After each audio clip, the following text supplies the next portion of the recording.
often cited as a miracle claim by Muslims. The Quran makes the claim in 21:30 that every living thing was created from water. Although the translation reads created, in the Arabic it says Ja'alna, we made. If we created was meant, then it should read Khalaqna, as it is in Quran 44:38. So the verse 21:30 should have been translated as we made from the water every living thing. Now it gives the impression from water all living beings came out from, or was made from it, in that every living thing has water as part of its biology.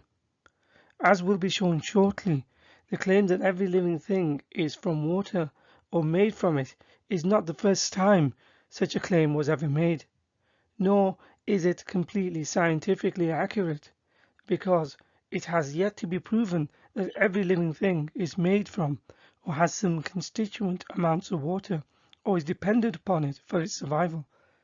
Viruses, for example, do not contain water, as is the case with prions. The term living is constantly being redefined. These microorganisms certainly do replicate, adjust, and have an impact on the living.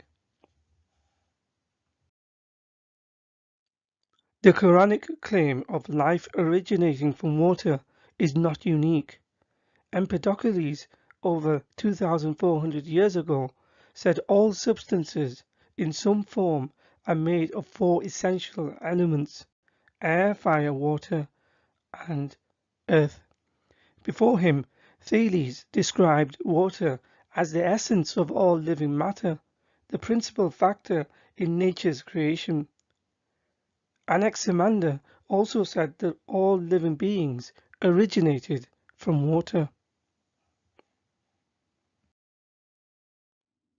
Giving more detail than the Quran, the Bible also indicates the importance of water, which God created before the creation of every living thing.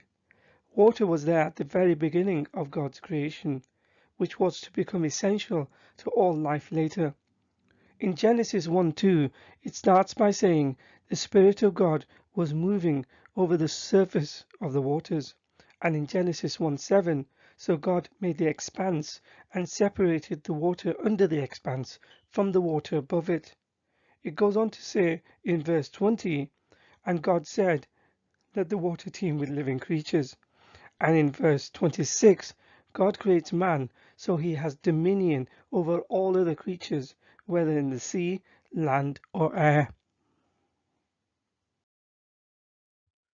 The concept of a cosmic ocean or celestial river from which all life originated from is a common motif found in the mythology of many cultures and civilizations.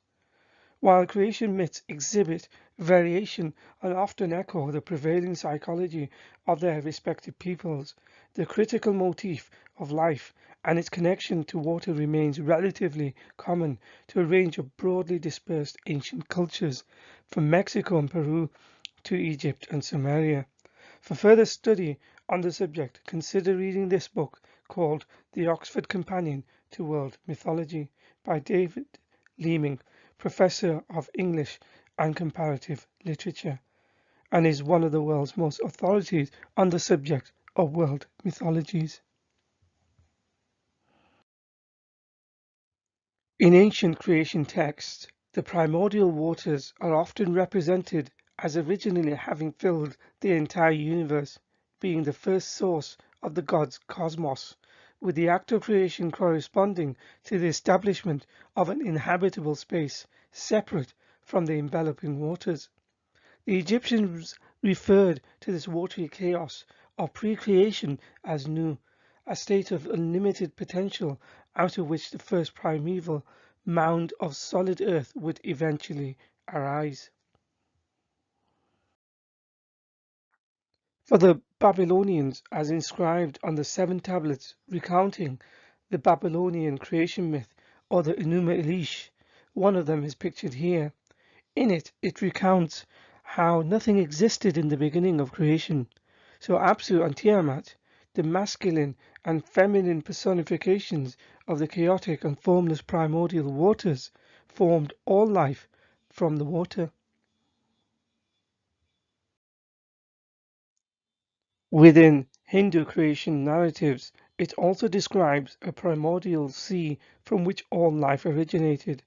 The Vedic deity Prajapati, who is often associated with Brahma, is said to have first emerged from the primeval waters. In Sanskrit, Prajapati means Lord of Offspring or Lord of Creatures.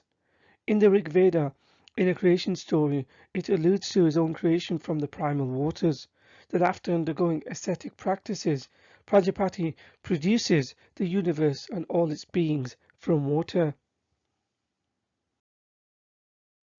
So, in conclusion, the Quran makes the claim that all life came from water, but this is not strictly true, nor unique as a claim, because many religions and cultures that predate Islam by hundreds or even thousands of years made the same claim.